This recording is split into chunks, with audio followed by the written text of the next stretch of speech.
లేవు, కాలేజీలు లేవు, ఆఫీసులు లేవు, అందరు ఇంట్లోనే ఉంటున్నారా బాబు. ఒక కప్పు రవ్వ, సగం కప్పు బియ్య పిండి, అలాగే సగం కప్పు మైదా పిండి. అయితే మైదా పిండి మనకి దాన్ని చక్కగా ఈవెన్గా స్ప్రెడ్ అవ్వడంలో మనకి ఉపయోగపడుతుంది. ఇందులో జీలకర్ర, ఇంగువ, పచ్చిమిరపకాయలు, అలాగే సన్నగా తరిగిన అల్లం, కట్ చేసిన కరివేపాకు, కొత్తిమీర కూడా వేసుకోవచ్చు. ఇందులో కొన్ని మిరియాలు వేసి బరకగా దంచి ఇందులో వేసుకుంటే చాలా బాగుంటుంది.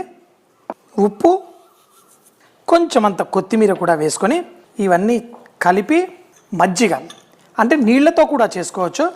ఇళ్లల్లో చేసుకునేటప్పుడు ఆ మజ్జిగ పోసుకొని మనం దీన్ని కలిపేసుకుందాం. పలసగా చేసుకొని మనం దీన్ని పెనం పైన చేత్తో జల్లుతాం.